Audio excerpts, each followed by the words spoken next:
سمع الله لمن حمده اللهم اهدنا فيمن هديت وعافنا فيمن عافيت وتولنا فيمن توليت وبارك لنا فيما اعطيت وقنا برحمتك شر ما قضيت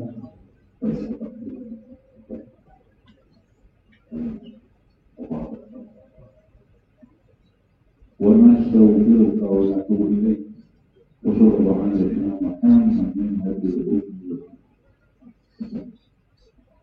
الله اكبر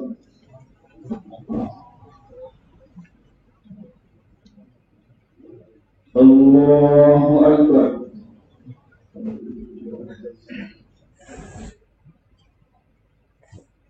الله اكبر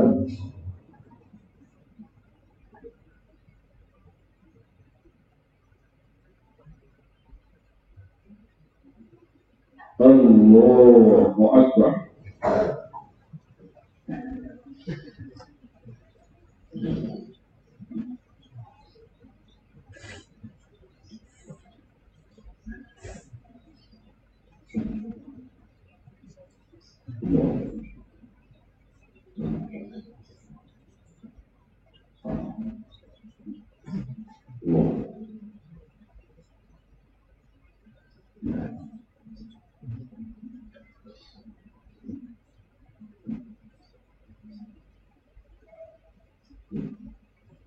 السلام عليكم ورحمة الله. السلام عليكم ورحمة الله.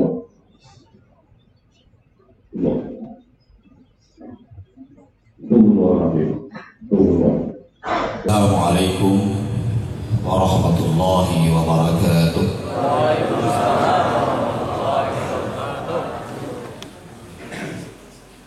Alhamdulillahirabbil alamin. Wassalatu wassalamu ala asyrafil anbiya'i wal mursalin. Sayyidina wa nabiyina wa maulana Muhammadin wa ala alihi wa sahbihi wa barik wa sallim ajma'in, amma ba'd.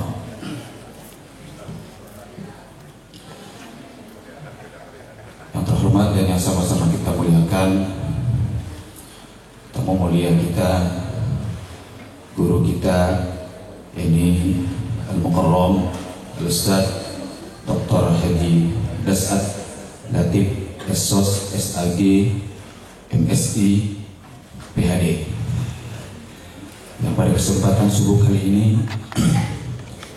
insyaallah akan menjadi tamu kehormatan kita dan juga akan memberikan tausiah subuh kita pada rangkaian subuh akbar bersama-sama kita semua pada pagi hari ini.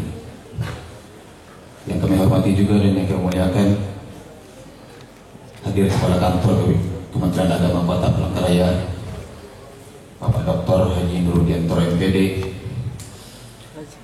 Yang kami hormati para sesepuh,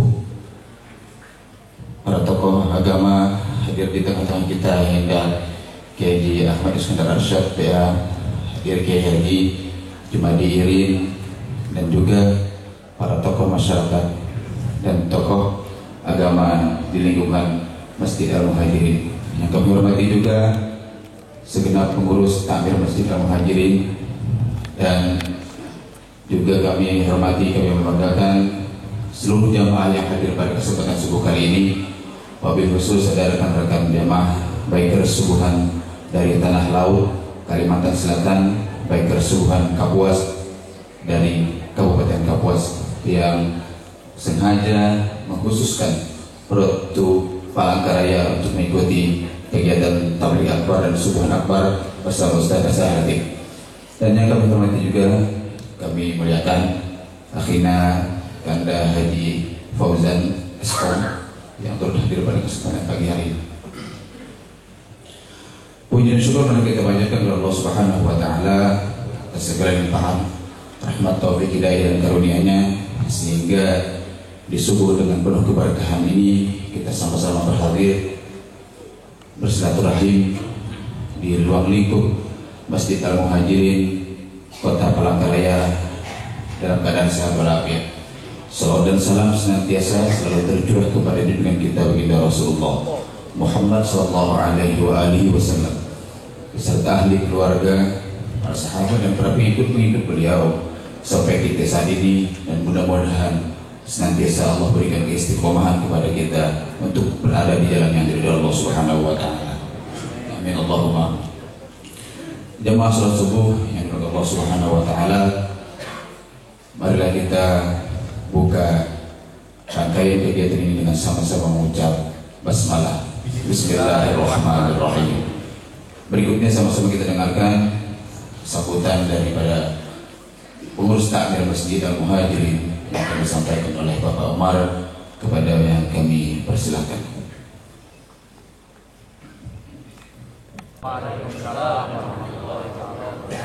Alhamdulillahirrahmanirrahim.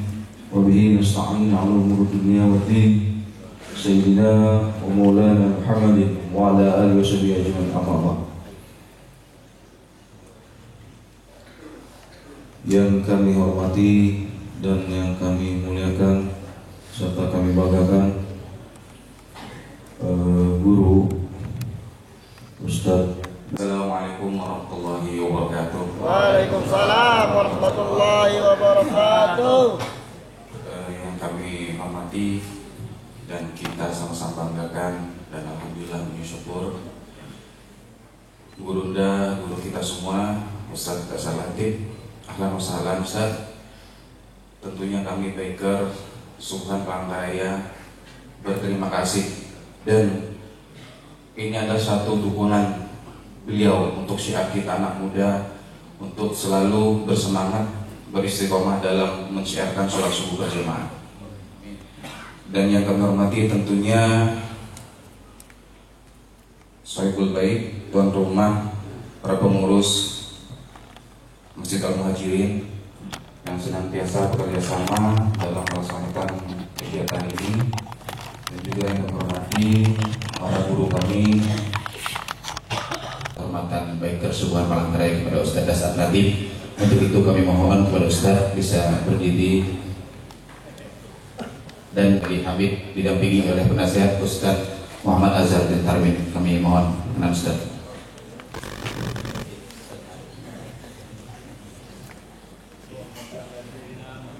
Allahumma shalli wa sallim alaih. Allahumma shalli.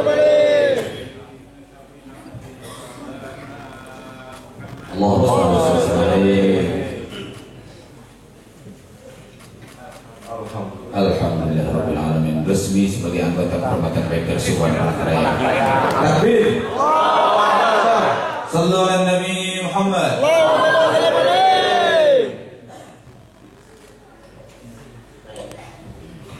Langsung. Warahmatullahi wabarakatuh. Waalaikumsalam warahmatullahi wabarakatuh. Alhamdulillahi rabbil alamin. Wabihi nasta'inu ala umuri dunya waddin. Ashhadu an la ilaha illallah wa ashhadu anna Muhammadan abduhu wa rasuluh. Allahumma salli ala Sayyidina Muhammad wa ala alihi wa sahbihi ajma'in. Amma ba'd. Faqad qala Allah subhanahu wa ta'ala fi kitabil karim. Bismillahirrahmanirrahim. Ya ayyuhalladzina amanu dukhulu fis silmi kaffatan wa la tattabi'u khutuwatis syaitan innahu lakum aduwwun mubin. Wahai orang-orang yang beriman, masuklah engkau ke dalam Islam secara sempurna, Islam secara kafah, bukan Islam pencitraan. 8%. Siapapun lawan kita pasti keok. 88 Pak. Tapi sayang 1000 sayang, kita selalu dianggap radikal, kita selalu dianggap intoleran. Kenapa? Karena kita tidak kompak satu Pak. Kita memilih pemimpin hanya karena wani piro. Ya. Berapa uangmu? Kalian dikasih 500.000. Kaya dengan 500.000? Tidak. Tidak pula miskin kalau kau tolak. Tapi yang pasti ketika kau terima sogok, kata Nabi, yang disogok dan menyogok sama-sama masuk neraka. Dan kamu makan itu uang sogok, kata Nabi, hanya api neraka yang bisa mencucinya. Kalau orang korupsi 100 miliar Pak, itu dia bisa kaya Pak. Sama-sama dosanya 500 perak. Beleng-beleng kau. Maka pemilu kali ini jangan lagi terima uang sogok. Saya berharap Biker Subuhan menjadi agennya Allah, menyadarkan masyarakat jangan terima sogok. Dan janganlah engkau ikuti langkah Allah adalah setan, di mana setan itu musuh yang nyata bagi kalian. Dan ternyata di masjid ini banyak setan berkeliaran. Setannya bukan pocong, setannya bukan uka-uka, tapi apa setan yang ada di tengah-tengah kita bentuknya handphone. Setan itu Pak. Maka saya mohon dengan hormat, simpan HP-mu. Karena kalau pegang handphone pasti kau tidak serius dengar ceramah. Ibu-ibu yang pegang handphone saya doakan suami kawin lagi. Kenapa bapak-bapak ribut-ribut kami? Kalau kita sudah bosan dengan istri. Simpan HP-nya, simpan. Tolong simpannya supaya dengar ceramah dengan baik. Kita mau dengar ceramah Ustaz. Kan sebegro. Ini ibu-ibu ini makhluk perkasa di dunia. Kada bisa dilawan ya. Nah, ibu bapak saudara-saudara sekalian, mohon simpan HP-nya dengan hormat. Ya, baca itu yang panjang-panjang. Tidak ada orang suka surah-surah panjang.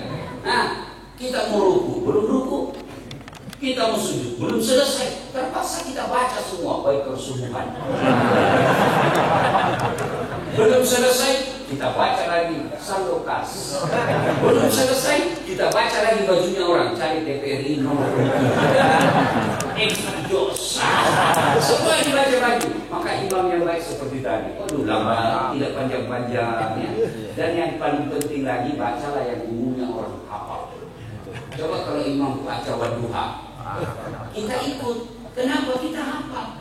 Coba kalau imam membaca surah Al-Anfal ayat 10 sampai 30, dia husuk dengan bacaannya, kita husuk dengan hayalan. Iya toh? Kenapa kau ketawa? Karena kau rasakan itu.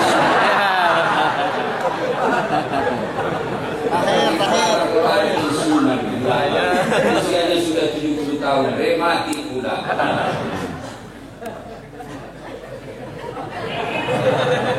Belum selesai Pak Imam Naik di kepalanya. Jadi lagi kembali. Awas panas. Nah, ada pula nanti kata Nabi yang mukanya seperti tikus. Siapa muka tikus? Maling. Saya itu tidak senang menggunakan kata koruptor. Terlalu keren. Itu koruptor. Coba kalau dia pencuri, maling, itu maling uang rakyat, nanti mukanya seperti tikus. Dan parahnya, semua barang-barang yang dia curi disuruh pikul. Jadi kalau dia korupsi 2 miliar, disuruh pikul Pak. Tapi kata nama siswa, 2 miliar Ustaz uang Singapura di kantongnya itu Ustaz. Saya bilang kau bayangkan uang Singapura, kalau uang koin.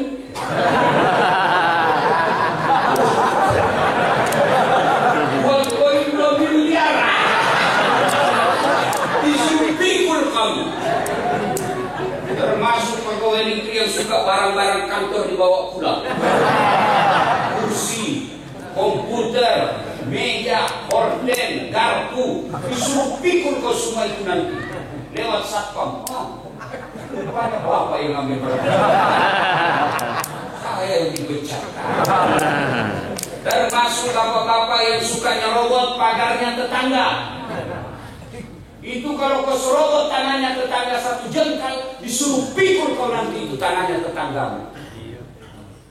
Lain kalau bapak-bapak ada bertetangga, pohonnya tetangga, pohon mangga, nyebrang ke pagar bapak, yang nyebrang itu dari pagarnya, yang nyebrang haknya bapak, boleh ambil. Yang nyebrang ke pagarnya bapak. Tiba-tiba ada tetangga, saya tanya, Ustaz, bagaimana kalau istrinya tetangga nyebrang? Kasusnya itu. Milik bersama. Ada pula nanti kata Nabi yang mukanya seperti anjing. Siapa muka anjing? Yang suka terima sogok-sogokan. Ada piro. Nah, mereka yang terima uang pilkada sogok nanti mukanya seperti anjing. Yang menyogok juga, yang disogok dan menyogok sama-sama masuk neraka, dan kata Nabi tidak ada yang bisa membersihkannya kecuali api neraka. Bapak tahu api neraka? Tak bisa dibayangkan, Pak. Api itu ada 4 tingkatan. Pertama warnanya merah. Itu apinya para perokok.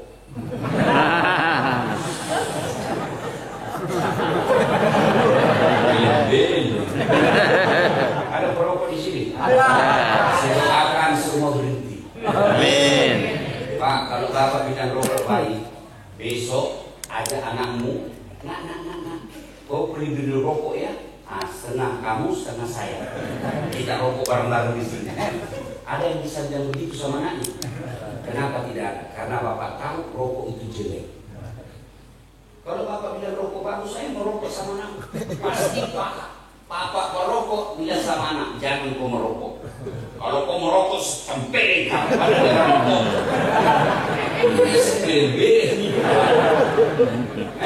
Itu berarti kita yakin rokok jelek. Maka saya doakan yang sabar taat yang merokok mudah-mudahan berhenti merokok. Amin. Lebih baik uang rokok kasih masuk tiap hari ke celengan, atau tabung di rumahmu, insya Allah 1 tahun bisa pergi umroh. Amin. Biasanya orang buru-buru itu, Pak, itu aja dikerja. Sekali-kali kunyah.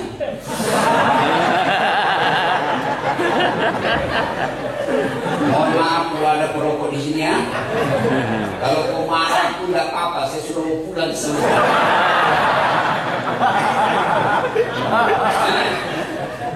Macam-macam wajah manusia. Pada saat manusia gelisah, Allah sediakan ruang VIP. Di mana orang semua gelisah, kepanasan, wajahnya berubah, ada orang dimasukkan dalam ruangan khusus. Ibaratnya di bandara ada ruangan khusus, namanya VVIP. Ya? Ber-AC, tidak boleh merokok di dalam. Ada pelayannya, datang pelayannya perempuan cantik. Masya Allah. Dia bilang, permisi Ustaz. Ustaz mau minum kopi atau teh? Apa dia bilang? Kopi. Lalu dia bilang lagi, kopinya pakai gula atau tidak? Gula. Rendah kalori atau yang biasa? Betul pertanyaan kawan. Dilayani dengan baik.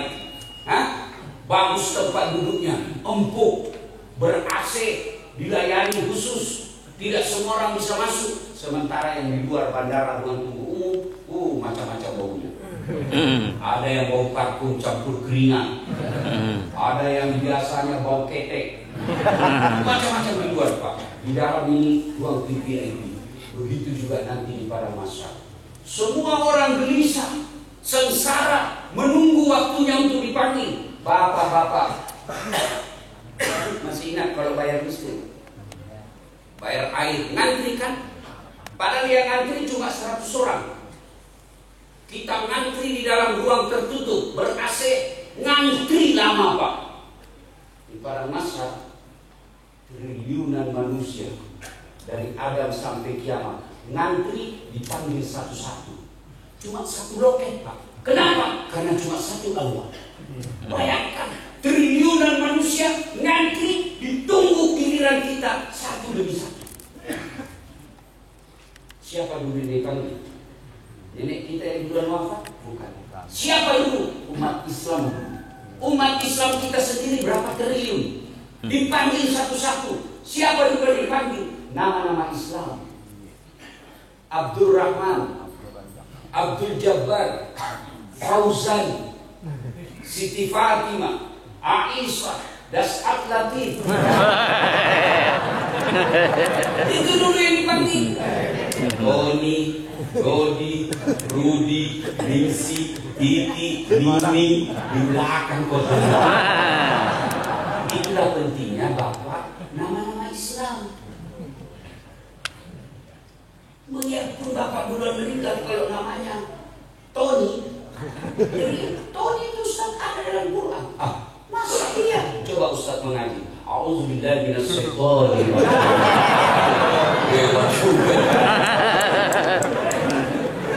Nah, dipanggillah kita satu-satu. Dan salah satu golongan orang yang masuk dalam ruang VIP, mereka yang menggantungkan hatinya di masjid. Masa hati digantung di masjid Ustaz? Ambil hati digantung. Bukan begitu maksudnya.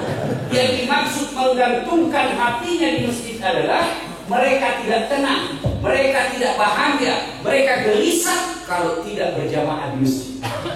Itulah yang disebut menggantungkan hatinya di masjid. Orang-orang yang selalu datang berjamaah di masjid. Tapi saya lihat ini jarang-jarang anak muda di sini. Yang banyak sudah muka-muka sakaratul maut. Imam dan rombongan sudah dilirik-lirik mereka sekarang. Alhamdulillah di Palangkaraya ini Pak, Masya Allah, subuhnya penuh sampai di luar Pak. Allah Akbar. Hebat orang Palangkaraya. Usutnya usut karena ada Ustaz Dasar. Apa ini Ustaz Dasar? Kecil, pendek, penyakitan. Saya cinta kalian karena Allah. Datanglah ke masjid berjamaah. Tidak bisa 5 waktu, adalah minimal maghrib sama isya. Subuh ketiduran, duhur di kantor, asar panas. Oke lah, maghrib datang ke masjid. Selesai sholat maghrib, tambah bonus, ada disebut sholat sunnah taubat. Rasulullah melaksanakan sholat sunnah taubat menunggu waktu isya, maghrib isya. Jadi bapak-bapak yang sudah tua, biarnya sudah ada usah pulang selesai sholat maghrib, tunggu isya, sholat sunnah taubat. Berapa rakaat? Minimal 2, paling bagus 6. 2 rakaat salam, 2 rakaat salam, 2 rakaat salam. Apa bacaannya? Sama sholat sunnah yang lain. Apa niatnya? Ini yang beda. Kalau tahajud, niatnya tahajud. Witir, niatnya witir. Sholat duha, niatnya sholat duha. Sholat taubat, niatnya sholat taubat. Sholli sunnatal taubat raka'atain lillahi ta'ala. Allahu Akbar. Saya tidak hafal bahasa Arab, bahasa Indonesia. Saya sengaja sholat sunnah taubat 2 rakaat. Sunnah hukumnya bagi saya lillahi ta'ala. Allahu Akbar. Tidak hafal. Orang Buddhis, kok bahasa Indonesia? Waktu masa pada sunnah sunnah yang sesimu masalah pengalat Allah Akbar. Tidak hafal juga itu, ambil jalan pintas. Tuhan salat tobat Allah. Boleh kan? Boleh, jujur. Jujur. Boleh. Karena ada masalah. Apa jadwal?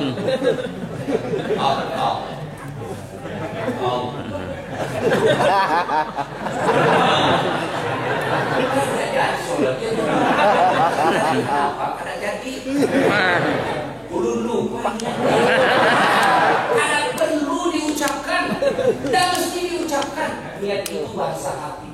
Allah sudah tahu. Bapak tinggalkan rumah dalam hatinya, saya mau sholat taubat selesai maghrib. Itulah niat. Mau ucapkan bagus, tidak diucapkan tidak ada masalah. Makanya jangan heran kalau Bapak ke masjid di tanah suci, ada orang kan jalan segala takbir. Allah. Sepertinya tidak ada waktunya untuk membaca niat. Karena niat tidak perlu dibaca, niat diikrarkan dalam hati.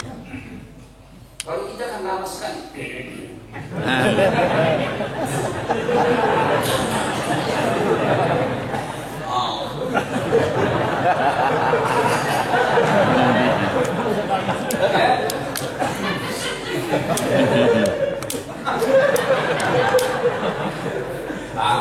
Ada adab dalam berjamaah.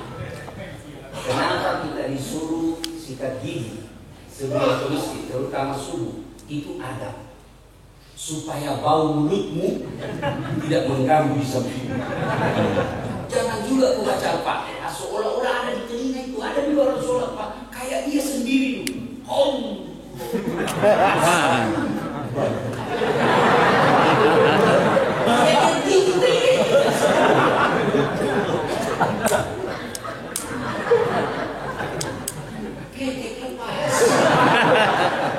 Ada juga yang ganggu kaki kita. Kita kasih pindah. Jadi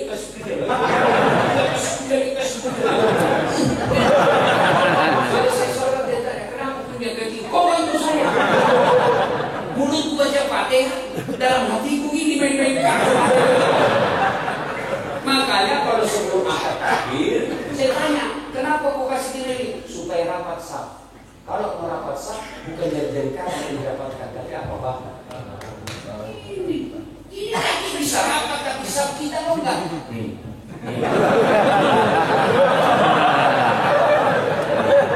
Boleh kasih samping, tapi ada dulu di sampingmu. Pak Haji, boleh kamu kaki?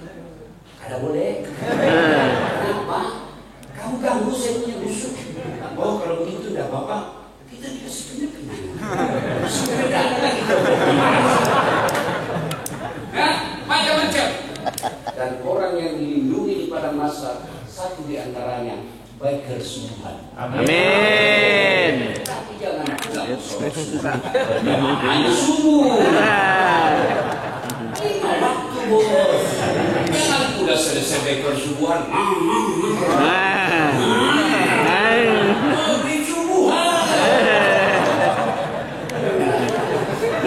Ya, sholat jamaah di masjid, bawa anak-anaknya, masya Allah. Ini kalau bapak-bapak yang punya anak, dia bawa semua ke masjid subuh, penuh nggak masjid. Kenapa saya heran Pak? Kalau anak kita ulang tahun, mampu kita bawa ke Jakarta, mampu kita bawa ke Surabaya, bahkan kita bawa dia ke Malaysia ulang tahun. Kenapa ketika dakwah seperti ini kau tidak bawa anak? Ibu-ibu yang di belakang, kalau ibu meninggal nanti siapa yang doakan kamu? Suami. Kawin lagi. Jujur ulun. Kawin lagi. Oh, dia dengarkan istri saya di rumah ceramah saya ini. Dia bilang sama istri saya, Ustaz, jadi kalau saya nanti duluan meninggal, kamu kawin lagi saya. Saya bilang kau sini saya. Kau duduk di sampingku, dengar baik-baik. Jangankan kau meninggal, Hidup aja. kalau masih hidup saya selalu berpikir kawin lagi. Apalagi kalau kau sudah meninggal. Billahi taufiq wal hidayah. Ini semua muka-muka takut sama istri. Muka-muka takut sama istri. Kita yang dipotong gaji tiap bulan bayar cicilan mobil, dibelikan dia baju, diberikan mobil, AC dikasih di kamarnya. Kita setengah mati carikan duit untuk istri. Lalu kau takut sama istrimu? Ada takut sama istri di sini? Ada. Dia bilang susah Ustaz. Dia marah. Tidak apa-apa kalau dia marah. Dia pecahkan piring, pecahkan seterusnya. Dia pecahkan televisi, alhamdulillah kurang listrik. Dia pecahkan gelas, bantu pecahkan semua. Kenapa? Piring, gelas, Harga diri sebagai suami tidak boleh diinjak-injak istri.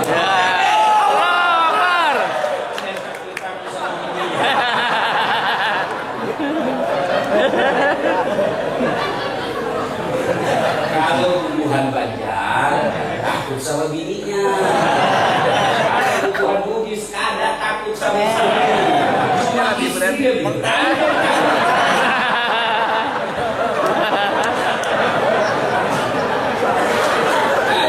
Maka saudara-saudara sekalian, nanti di akhirat yang mendapat perlindungan sambil menunggu namanya mereka yang menghidupkan hatinya miskin. Apa susahnya sholat jamaah, Pak? Tidak dibayar. Dekat pula, pahalanya besar.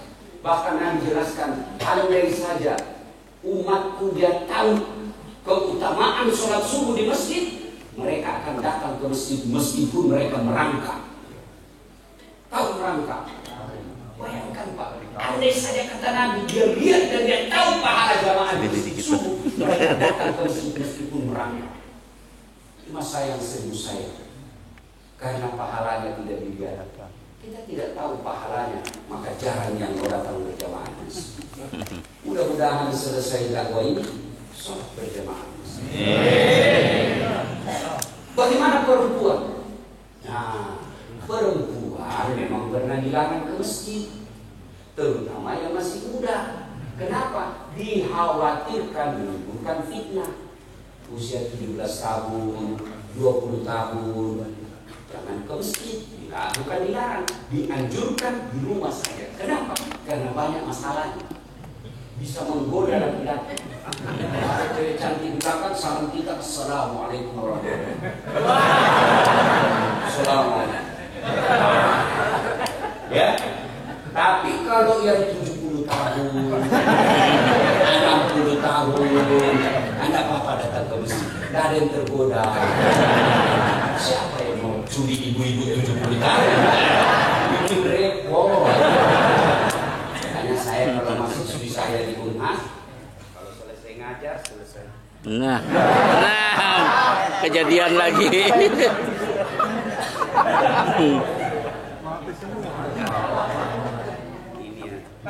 Nah, wah, ada yang sentimen sama saya. Ya, kalau anak mahasiswi saya cukup gini. Dan sesungguhnya, kenapa? Ustaz manusia, cewek cantik, masa Ustaz tergoda? Saya laki-laki dong. Tapi kalau emak-emak 70 tahun saya jabat tangan. Kenapa? Gak mungkin lah saya nafsu sama dia. Kalau dia nafsu sama saya. Salatullah salamullah ala taha rasulillah. Salatullah salamullah ala yasin habibillah. Saya cinta Bapak Ibu karena Allah. Hidupkan salat jamaah, terutama yang sudah pensiun. Ngapain lagi investasi? Datanglah ke masjid berjamaah. Saya banyak melihat orang menghadapi sakaratul maut dengan tenang karena dia rajin berjamaah di masjid. amin. Bapak ada ngurus rumah saya, pasti saya senang. Saya mau pergi dakwah, bapak tetangga saya, Ustaz, rumah tenang, saya yang ngurus. Begitu saya pulang, rumah bersih, tidak ada yang hilang, makin cantik. Pasti saya senang sama bapak. Saya kasih oleh-oleh khusus. Kenapa? Karena bapak urus rumah saya. Apalagi Allah yang maha pembalas kebaikan, yang maha adil, yang maha penyayang. Kalau bapak urus masjidnya Allah di dunia, pasti Allah senang sama bapak. Maka takmir masjid itu adalah orang-orang yang mengurus rumahnya Allah. Tapi takmir masjid juga jangan kau pikir kamu yang punya masjid. Ada juga takmir masjid, ketua masjid tidak mau dia kalau tidak keputusan sesuai dengan maunya. Dia pikir dia yang punya masjid. Tidak. Rapat, musyawarah, ambil keputusan. Jangan begitu kau tidak diikuti keputusanmu, keluar tak dari masjid, tidak mau lagi ke masjid. Rugi kamu. Berhenti dia ke masjid, gara-gara tidak sesuai dengan apa yang dia mau. Kamu rugi. Ini takdir masjid, kadang-kadang dia pikir dia punya masjid. Suka simpan saldo. Jangan kau simpan saldo. Kalau tidak ada lagi pembangunan masjid, semua sudah rapi, ada duit 50 juta, kasih orang di samping masjid, bayarkan utangnya. Ada tamu, ada 10 juta, waduh setengah mati saya, bayar utangnya, lalu dia cicil ke masjid pengembalian. Karena kalau dia minjam di bank, apalagi pinjol, dari 1 juta bisa menjadi 10 juta, bukannya membantu tapi mencekik. Maka disampaikan, jangan kau pinjam di bank, pinjam ke masjid, nanti kami pinjami 2 juta untuk modal usahamu, sudah itu kau kembalikan bulan-bulan berapa saja. Itu duit yang manfaat, jangan simpan dari saldo. Itu yang simpan saldo kas, kamu nanti dicari sama malaikat di akhirat. Kenapa kau tidak jalankan amal jariah orang? Saldo kas 130 juta, begitu kita mungkin tidak lain. Ini akhirnya nanti di blender dia. Jangan simpan. Jadikan dia mesin air, jadikan dia AC, jadikan dia karpet. Ini orang bagaimana orang kursi? Karpetnya sudah 8 kali lebaran tidak pernah diganti. Begitu kita sujud bengkak bibir. Ini semua. Ya sekarang kita senang. Bagaimana kita mendarat ini? Ya, cari cleaning service orang miskin samping masjid, bantu dia. Kami gaji kau 2 juta per bulan, tapi bersihkan masjid. Itu faedah. Dan kau simpan saldo. Kalau kau simpan saldo, amalnya orang tidak jalan. Kadang-kadang pengurus masjid bangga kalau saldonya 100 juta. Jangan, berdosa kalian. Jadikan dia AC, jadikan dia karpet, jadikan dia sound system, jadikan dia perhiasan masjid supaya orang rajin ke masjid. Tidak apa-apa itu. Saya di masjid saya punya alhamdulillah dari YouTube sudah tidak jadi masjid. Itu kalau selesai sholat subuh kita beli wadai. Ya kalau Ya, jujur benar. di mana rumah ikan? Barak rumah pembakar. Bugis. Oh itu orang Bugis Pak, saya kemana-mana ceramah pasti banyak orang Bugis. Di sini ada bubuan Bugis. Ada. Mana juga. Saya pergi ke Singapura ada Bugis. Saya pergi ke Tawau Malaysia banyak juga orang Bugis. Saya pergi ke Tarakan banyak orang Bugis. Begitu saya masuk penjara Banyak orang. Lengkap. ada manahan jar berarti Bugis. Coba jadikan uang masjid wadai. Selesai sholat subuh beli kue, kita makan bareng-bareng, boleh. Daripada dia cuma tinggal, jangan dosa sampai. Maka uang masjid jadikan manfaat, jangan disimpan. Kalau tidak ada lagi pembangunan masjid sudah selesai, ada duit 80 juta, cari masjid yang lagi dibangun. Yang penting diumumkan hari Jumat. Sedulur-sedulur sekalian, pian sabarataan, kami sampaikan ini ada saldo kas 80 juta. Rencana panitia 50 juta akan dibawa ke tetangga desa yang lagi membangun masjid. Itu jauh lebih bagus. Jangan disimpan. Nah, orang yang menggantungkan hatinya di masjid, mereka rajin berjamaah di masjid. Itulah yang dapat perlindungan kepada masyarakat. Tuan-tuan tahu, ini yang ceramah. Saya tidak pernah mondok sekolah khusus agama. Tak pernah saya pesantren. Di mana saya belajar? Di masjid. Jadi ketua remaja masjid, dari tukang azan remaja masjid. Waktu saya umur SMP, itu kalau Ramadan sudah tidak tidur saya di rumah. Saya belum tahu waktu itu namanya etika. Oh ini rupanya etika. Tidur di masjid, sudah itu sholat. Jangan tidur sampai subuh. Tidak dapat tidur. Sudah itu masuk waktu sahur teriak sahur. Dari kecil itu saya kerja Pak. Makanya bapak-bapak, sampean kalau beli rumah untuk anakmu sekolah di Surabaya, sekolah anakmu di Jakarta, sekolah anakmu di Banjarmasin, cari rumah yang dekat dari masjid. Kita biasanya cari rumah 10 menit dari bandara. Tiap hari kau ke bandara 5 menit dari rumah sakit. Kau berdoa jangan di rumah sakit. 10 menit dari mall. Memang kau ke mall tiap hari. Yang bagus 5 menit dari masjid. Saya akhir-akhir ini baru sadari cara Allah memelihara saya. Setiap rumah yang saya tempati selalu dekat dari masjid. Di kampung saya itu dekat rumah saya, orang tua saya dari masjid. Saya hijrah sekolah SMA ke Makassar. Saya tinggal pertama Yosudarso namanya, Jalan Yosudarso, dekat dari masjid. Dari Yosudarso saya pindah ke Jalan Harimau, itu lebih dekat lagi, guling-guling saya Pak sudah sampai di masjid. Dari Jalan Harimau pindah 9 tahun saya ngontrak di situ, pindah ke dekat Bayi-Bayi, Rahajana namanya. Depan rumah kontrak saya, masjid lagi. Pindah lagi saya ke Jalan Cemara, Toko Puli, dekat lagi dari masjid. Malah saya jadi ketua ramai masjid di situ. Dari situ pindah lagi ke saya ke Toko Puli 15, dekat lagi dari masjid. Sekarang saya pindah di Hertasni, depan rumah saya masjid sendiri. Bikin masjid Pak. Kalian yang Allah kasih rezeki, bodoh kalau tidak bikin masjid sebelum wafat. Bapak-bapak nih, kalau bapak meninggal punya masjid, Allahu Akbar, subhanallah, nikmat bapak dikubur. Tidak bisa bangun masjid, sumbang. Sumbang ke masjid. Ada bangun masjid, bapak lewat, bangun masjid singgah. Saya yang tanggung tegelnya 10 dos. Selama tegel itu dipakai sholat, selama itu bapak dapat kiriman pahala. Lewat lagi, ada semen, saya tanggung 50 sak. Investasi kebun, investasi tanah, investasi ruko. Siapa yang nikmati rukomu kalau kau wafat? Siapa? Anak bukan, siapa? Menantu. Dan menantumu kurang ajar, dia pukul anakmu. Maka sebelum terjadi sedekah.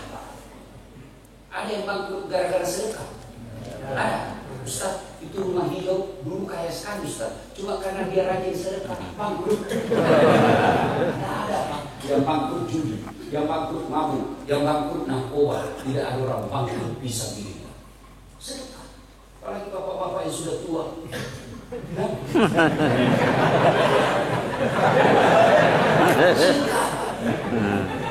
Ibu-ibu, kalau kau meninggal siapa yang nikmati itu emasmu? Istri kedua. Daripada dinikmati istri kedua, sedekah. Itu yang sudah muka-muka sakaratul maut. Yang sudah 60 tahun punya harta, ibu yang pandai menyikapi hartanya, dia panggil anaknya. Nah, ini ada emasku 20 gram, jual 15 gram. Biarlah 5 gram saya pakai, yang 15 gram jual bawa ke masjid. Itu. Nah, kamu sudah saya kuliahin semua, sudah punya rumah, ada tanahnya ibu itu di kampung, yang 1 hektar jual jadikan masjid. Itu. Percaya dong, kalau ibu wafat, suamimu pasti kawin lagi. Anakmu tidak doakan kamu. Coba lihat anak-anak sekarang. Kalau meninggal, kalau pergi siaran kubur di neneknya, dia berdoa tidak, update status. OTW siaran guys, sambil di masjid selfie. Goodbye grandmother. Siapa yang doakan kita? Jarang yang mau mendoakan teman. Ini teman-teman ini yang di grup WhatsApp. Coba kalau ada yang meninggal, dia doakan kamu. Enggak, copy paste. Tidak, share. Dia tidak tulis tuh Pak, copy paste. Maka yang bisa menolongmu di kubur nanti adalah sedekahmu bangun masjid. Dan tidak ada orang jadi susah hidupnya gara-gara bangun masjid. Ibu bapak saudara-saudara sekalian, inilah tausiah kita, mudah-mudahan ada manfaat. Sebelum kita akhiri, Mari kita kirimkan surat Al-Fatihah. Rasulullah Muhammad SAW, khasiat dan keutamanya, mohon keikhlasan untuk kesembuhan Ustaz Dasar Latif. Menurut saya masih konsumsi obat belum maksimal sembuh. Ya, masih sebenarnya dilarang dakwah, masih dilarang perjalanan jauh. Tapi guru saya udah begini, kamu pergi tinggal di rumah mati, pergi ceramah mati, di DBO mati dalam benar juga ini. Saya jawab pergi. Setelah saya mulai ceramah Pak, alhamdulillah lebih semangat. Apalagi kalau sudah lihat jamaah-jamaah begini, senang saya Pak. Lihat yang cantik-cantik. Oh Bapak kalau tidak suka makhluk halus. Mari kita Al-Fatihah untuk kesehatan Ustaz Dasar. Nabi Mustafa Muhammad SAW, semua khususi Dasar Latif Al-Fatihah.